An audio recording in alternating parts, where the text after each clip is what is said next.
ada @manggalawiria. Tutor dong Kak, perpanjangan untuk S3 gitu. Ya, biar dapat 2 dana. Iya benar, demi 2 dana. Saya kemarin berangkat 21 tuh, acaranya 22-23, saya pulang tanggal 25. Kan masih ada 2 hari tuh, dari 23 ke 25. Tapi hotel saya yang dibayar cuma 21-22. Nah, yang 23-24.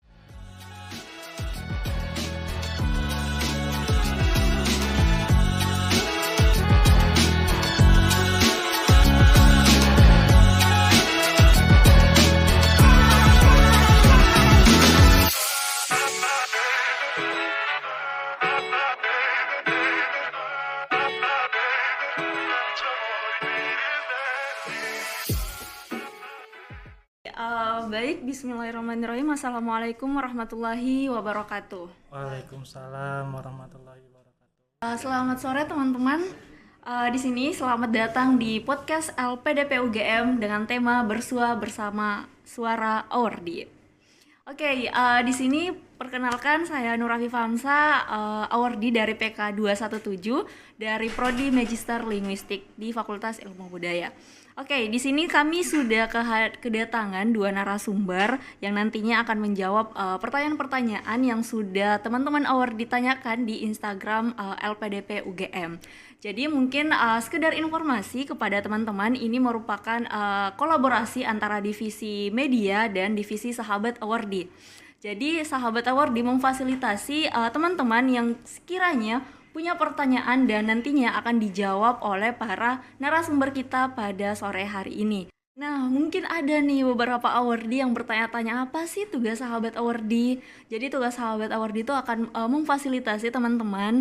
Mungkin sekiranya teman-teman jarang ya melihat kegiatan dari Sahabat Awardi itu apa ya, karena kami bergerak di bagian belakang layar ya teman-teman.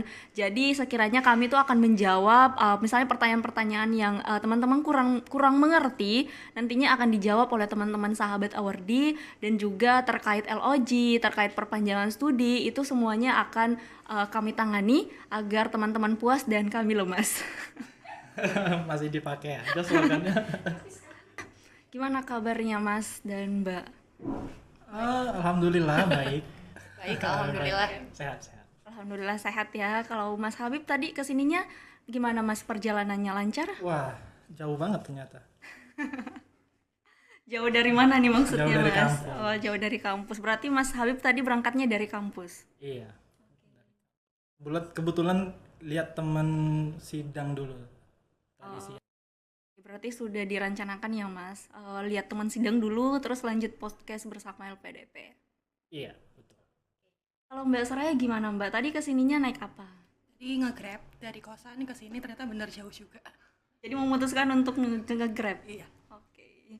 Tapi lancar ya Mbak perjalanan? Alhamdulillah. Oke, sebelumnya saya mau ngucapin selamat datang dan terima kasih ya Mas Habib dan Mbak Soraya mau meluangkan waktunya untuk bersua bersama LPDP UGM. Tentunya kemarin kami sudah memberikan memberikan kesempatan kepada para awardi untuk menanyakan beberapa pertanyaan yang mungkin masih abstrak ya, atau mungkin belum diketahui oleh para awardi. Dan di sini alhamdulillahnya ada Mbak Soraya dan Mas Habib yang bersua sore hari ini untuk menjawab pertanyaan-pertanyaan dari para awardi. Terima kasih Mas dan terima kasih Mbak. Sebelum masuk ke pertanyaan, saya boleh mempersilahkan kepada Mas Habib dan Mbak Soraya untuk memperkenalkan diri Mbak, Mas. Oke, mungkin dimulai dari Mas Habib, silahkan Mas. Ini ya. Halo. Nama saya Habib Abdurrahman dari Prodi Magister Teknik Sipil. Sekarang semester 4. Dulu PK-nya 186 Jenggala Samudra, terus asal dari Pekanbaru. Dari Pekanbaru. Sekarang semester berapa Mas? Semester 4 Mbak. Oke, semester 4. Kami doakan ya Mas, semoga penyelesaiannya dimudahkan. Ya, amin. Oke, mungkin Mbak Soraya silahkan Mbak.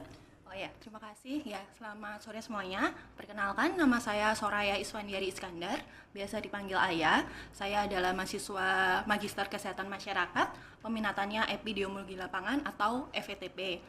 Saat ini semester 4 dan asal PK-nya dari PK 190 Reksa Bumi Anagata. Kalau aslinya saya dari Surabaya. Pas banget, saya Jumat mau ke Surabaya. Boleh tuh kontak-kontaknya di mana nih tempat wisata di Surabaya? Ada sih sebenarnya ya. Oke, kalau gitu boleh kita langsung masuk ke pertanyaan-pertanyaan para awardee, Mas dan Mbak. Ya, Boleh. Oke, ini sudah ada beberapa pertanyaan yang masuk nih Mas dari berapa ya? Dari 5-6 penanya yang kemarin sudah memasukkan pertanyaannya di Instagram LPDP. Itu ada dari @rexian bertanya, pernahkah terjadi perpanjangan studi dari LOG 18 ke 24 bulan dan kemudian ditolak oleh LPDP? Gimana tuh? Silahkan Mas. Mungkin saya mulai dari ini ya, dari panduan ya. Secara panduan itu kita acu ke panduan penerima beasiswa yang baru 2024 itu di bab 15. Di situ kan ada masa studi itu mengikuti masa studi program beasiswa masing-masing.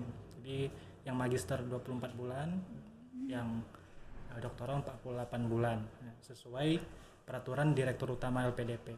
Nah, kalau yang 18 bulan itu namanya durasi pembiayaan. Nah, artinya memang secara teorinya teman-teman yang LG-nya 18 bulan itu punya hak untuk mendapatkan perpanjangan sampai 24 bulan. Dan saya pun kebetulan belum pernah dengar yang ditolak. Kalaupun ada, mungkin yang nggak digenapin 24 bulan gitu, kayak jadinya 23 bulan. Nah, dan itu tidak menggugurkan hak dia untuk mendapatkan 24 bulan, jadi masih bisa ditambah sampai 24 bulan gitu. Berarti kalaupun misalnya ada yang ditolak itu mungkin dari berkasnya. Mungkin dari berkasnya, ya. Bisa jadi ya Mas, tapi Tidak sejauh lengkap. ini mereka pasti akan mendapatkan 24 bulan kalau misalnya melakukan perpanjangan seperti itu. Iya, betul. Mana teman-teman, Rexiandi sudah terjawab pertanyaannya ya. Kemudian kita ke pertanyaan selanjutnya nih, ada @manggalawiria. Tutor dong Kak perpanjangan untuk S3 gitu. Tutor ya, pertama siapin berkas dulu Mas. Jadi berkasnya itu ada 4 dan kebetulan memang secara sistem di beasiswa itu kalau kita udah ngeset misalnya alasannya, misalnya ada pertama itu kita pilih dulu nih, ingin perpanjang karena dengan pembiayaan atau karena pernah defer. Nah, kita pilih nomor 1 karena pembiayaan. Terus kita pilih nanti misalnya ada pertanyaan, apakah ini perpanjangan untuk Budi beasiswa unggulan dosen? Tidak. Kemudian apakah ini karena COVID? Tidak. Nanti akan ada 7 atau 6, saya lupa, alasan di bawahnya lagi ada pilihan alasannya. Kita bisa milih, di situ ada banyak, ada bencana, ada sakit, ada cuti. Nah, mungkin teman-teman yang tidak masuk kategori itu ada pilihan juga bahwa penelitiannya itu ada kendala gitu. Jadi belum bisa selesai dalam batas durasi pembiayaan yang sekarang. Nah, kemudian nanti itu langsung keset apa-apa saja syaratnya di bawahnya itu. Jadi tinggal upload sesuai dengan judulnya di sana. Ada misalnya form dari pembimbing, itu udah bisa di-download di panduan CPB 2024, ada linknya bisa di-download. Kemudian ada studi plan bisa disesuaikan, ada yang magister sama doktoral. Bedanya magister dibatasi di sini di bulannya itu jumlah bulan itu 30, sedangkan doktoral itu 48 ditambah 6 berapa ya? 54. Nah, seperti itu bedanya. Kemudian ada LOA. Nah, karena LOA UGM untuk doktoral juga langsung 48 bulan 48 Mas. ya. Saya tahunya begitu. Itu masih bisa dipakai. Kemudian terakhir itu ada transkrip nilai sementara. Nah, transkrip nilai yang terakhir. Dan kita bisa juga nambahin berkas pendukung. Itu ya sesuai dengan kondisinya teman-teman, karena itu kan personal ya. Misalkan bukti kalau memang ada kendala penelitian atau dan sebagainya gitu. Itu opsional, tapi yang wajibnya ada 4. Kemudian kalau udah tekan kirim, jangan tekan simpan. Karena kalau disimpan ya disimpan terus, nggak kirim-kirim. Nggak bakalan perpanjang ya masa Iya, studinya Mas. iya. Betul. Oke. Kira-kira gitu ya. Baik, terima kasih Mas Habib. Semoga terjawab ya pertanyaannya Mas Manggalawiri ya. Kemudian mungkin saya ke Mbak Soraya dulu.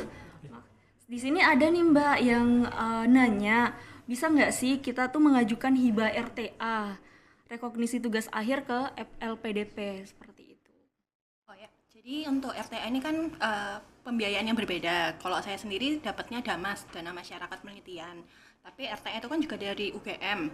Jadi selama itu tidak dibiayai APBN atau APBD, itu di ACC oleh LPDP. Tapi kalau saya pribadi, saya tetap mengajukan izin dulu ke LPDP lewat tiket bantuan. Nanti dibalas kalau memang bukan termasuk biaya dari APBN maupun APBD, sehingga bisa mengajukan. Nah, mungkin tipsnya adalah nanti tiket bantuannya kan ada nomornya tuh. Nah, nanti pas kita ngajuin lewat e-beasiswa di pengajuan, mungkin di remarks-nya ditulis sudah izin lewat tiket bantuan nomor sekian, kayak gitu.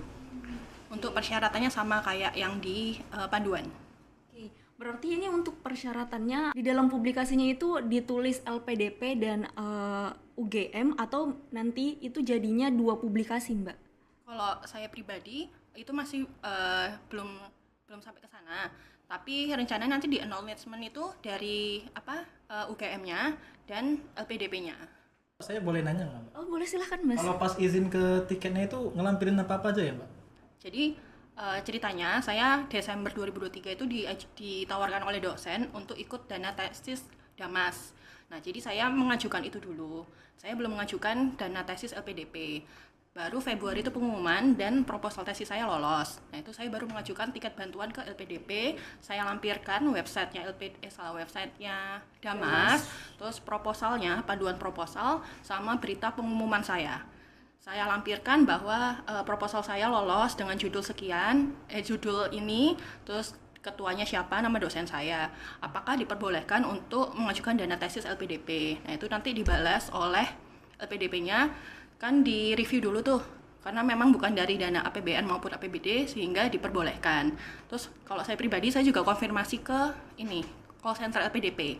Jadi saya telepon, kalau saya dapat jawaban seperti itu, terus dari call centernya juga menyarankan itu. Jadi nomor tiket bantuannya ditulis di remarks untuk kita pengajuan dana tesis.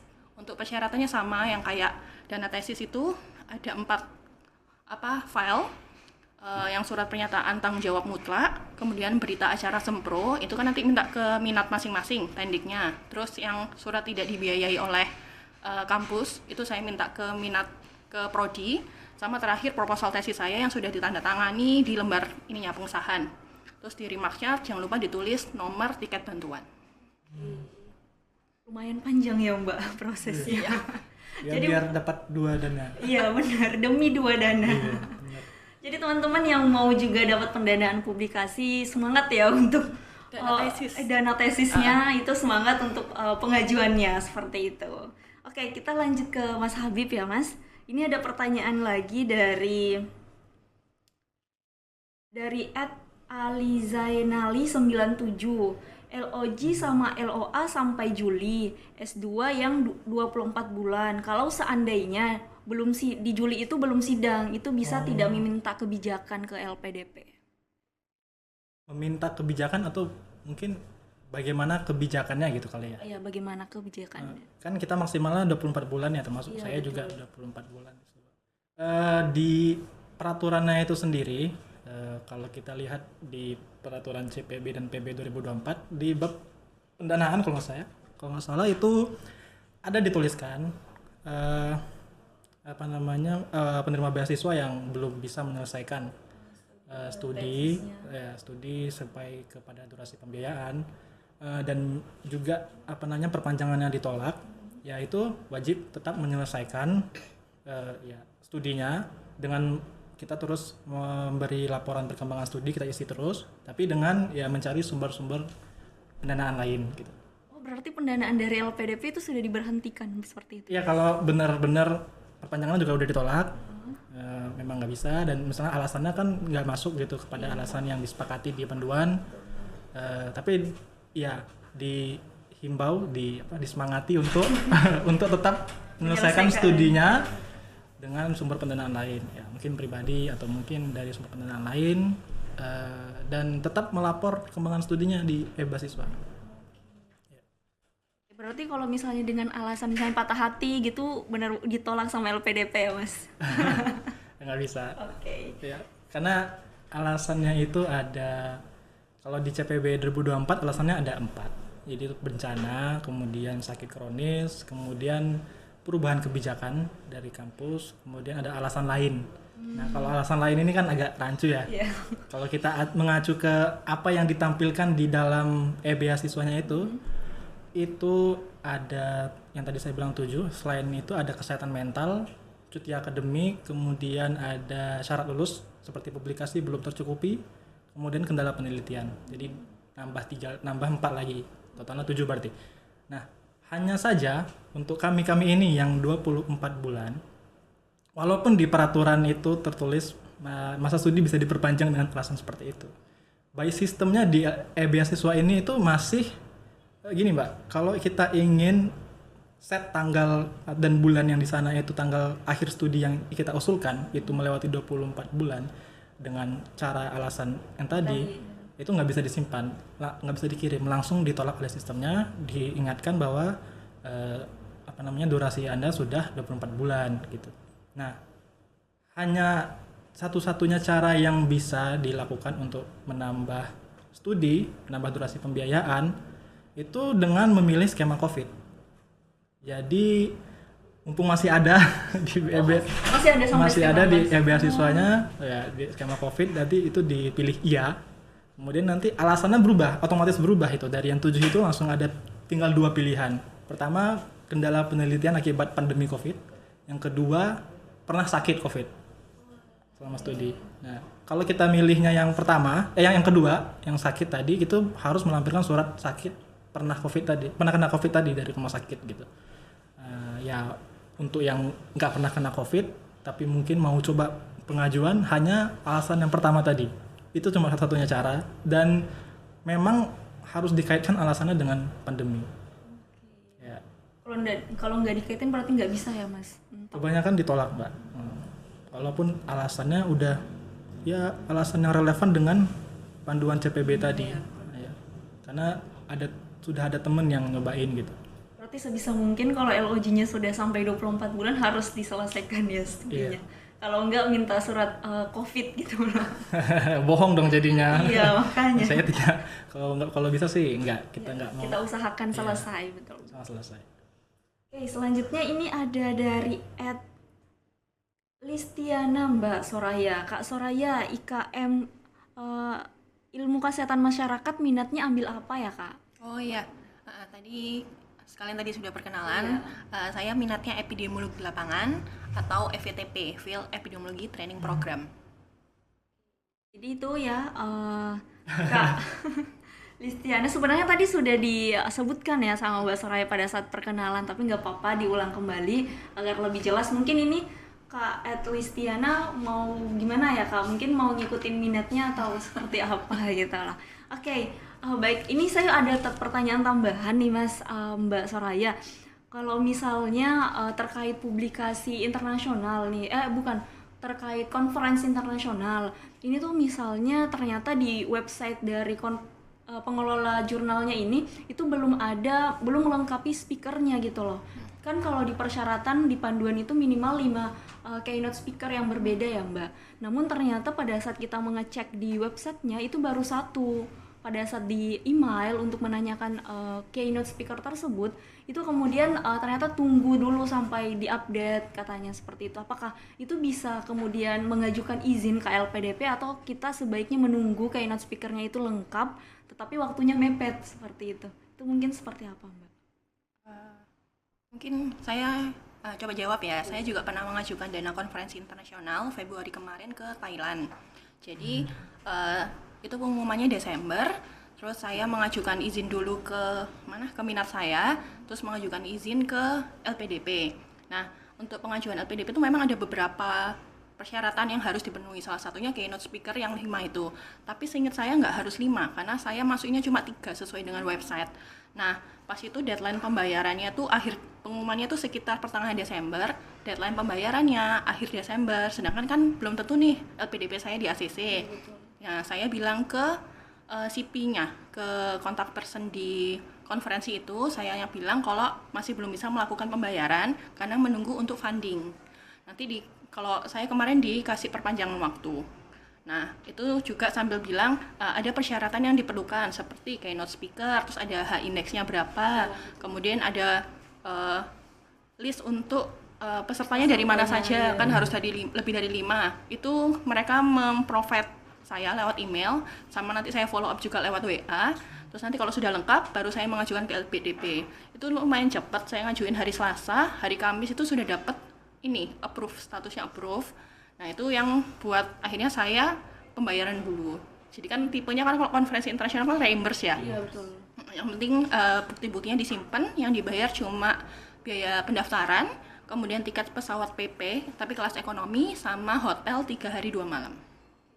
Berarti mengajukan dulu kalau 3 keynote speakernya juga nggak apa-apa ya Mbak? Nggak apa-apa. Kalau Mas Habib mungkin ada pengalaman Mas? Enggak, saya mau nanya malah. Oh iya Mas. Kalau jadwal berangkat sama pulangnya itu gimana Mbak? Ke Thailandnya kemarin, maksudnya ada ketentuan? Ada ketentuannya maksimal 2 hari kalau nggak salah. Jadi 2 hari sebelum kegiatan berangkat, 2 hari setelah kegiatan Ya, pulang. Karena ada batasnya di panduannya. Dan itu okay. harus ada ininya. Misalkan kemarin saya acaranya tanggal 22-23. Nah, saya berangkatnya tanggal 21. Itu kalau misalnya kita masih mau tinggal itu nggak boleh ya berarti Mbak? Nggak dibayar. Nggak diganti berarti ya? Berarti pesan tiket sendiri? Maksudnya misalkan saya kemarin berangkat 21 tuh, acaranya 22-23, saya pulang tanggal 25. Kan masih ada 2 hari tuh, dari 23 ke 25. Tapi hotel saya yang dibayar cuma 21-22. Nah, yang 23-24 ya bayar sendiri. Berarti tiket pesawatnya juga Mbak, yang pulangnya itu? Oh, kan masih masuk 2 hari. 2 hari Masih bisa di-reimburse. 2 hari setelah 23 berarti ya Pak ya? Jadi Yang dia nggak nyangkut di 1 hari itu, tapi misalnya 22-23 nih, dia bisa sebelum 22 berangkat, setelah 23 pulang. Itu berarti kan Mbak tadi?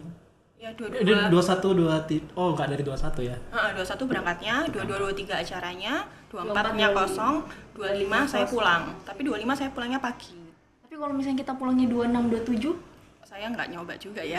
Kayaknya nggak apa-apa sih, tapi ya bayar sendiri. Iya, tiketnya berarti bayar sendiri ya?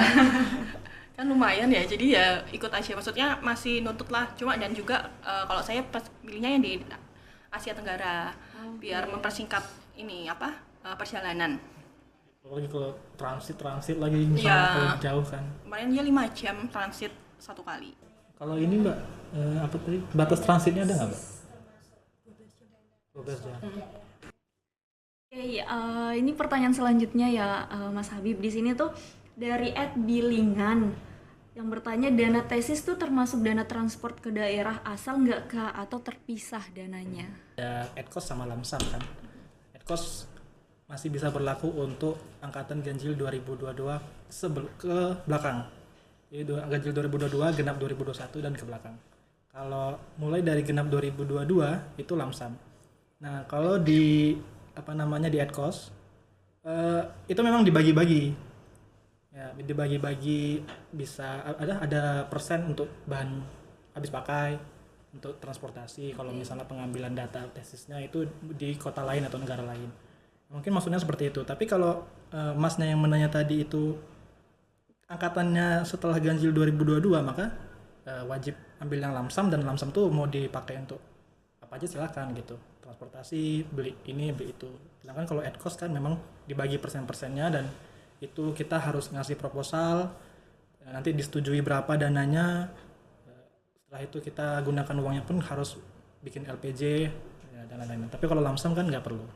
Oke, Mas Habib, ini ada pertanyaan lanjutan dari @Anita Kusumawati.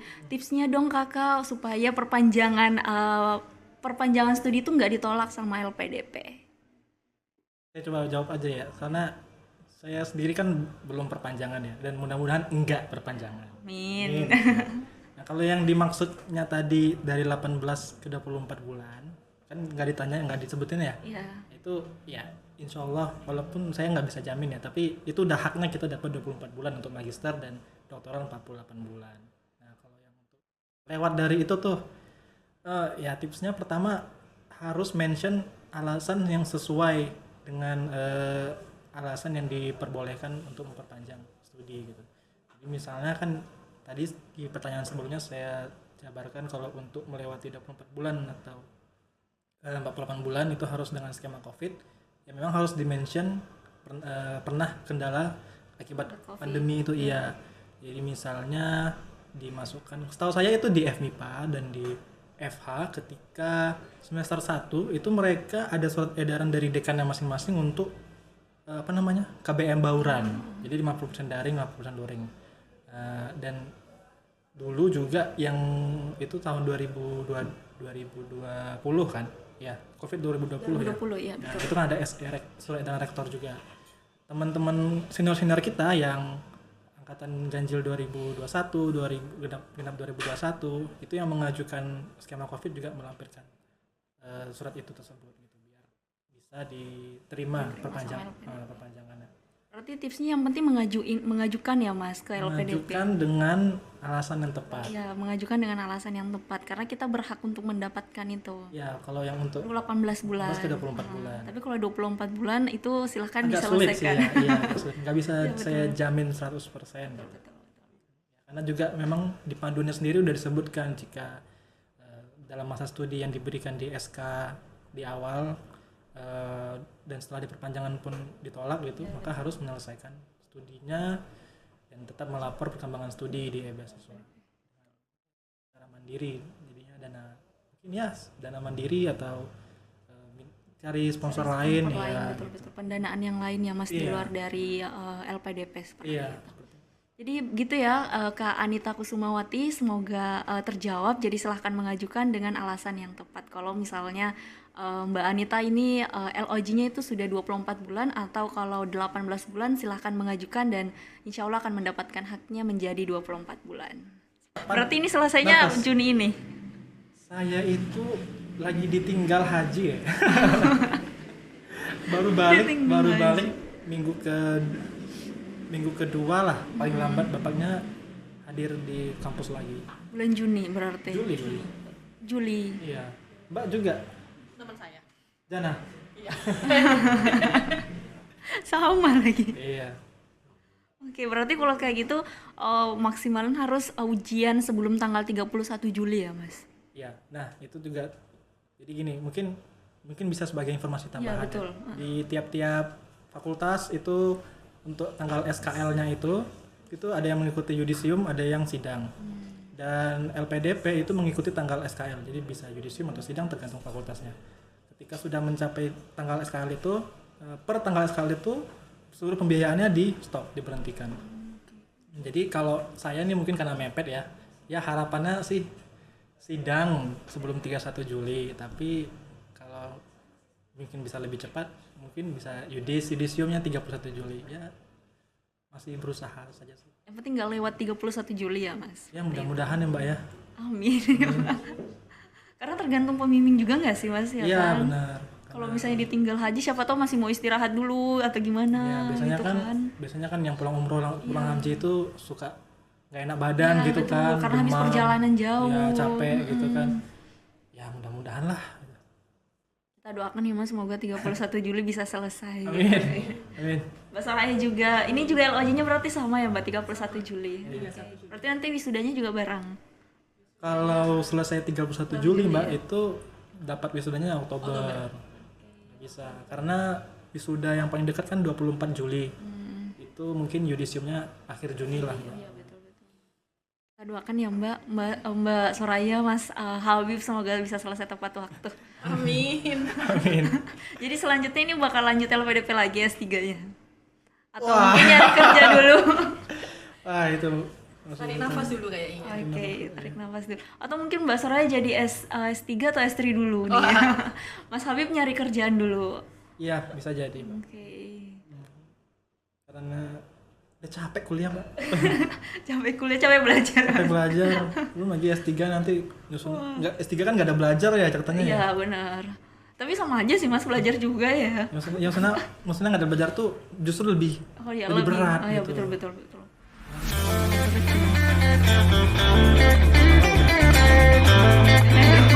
Kalau baca nggak bisa belajar lagi.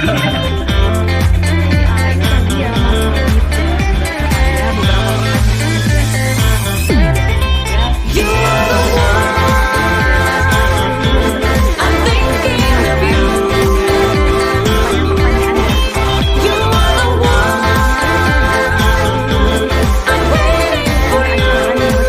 ya Mas Habib ya beberapa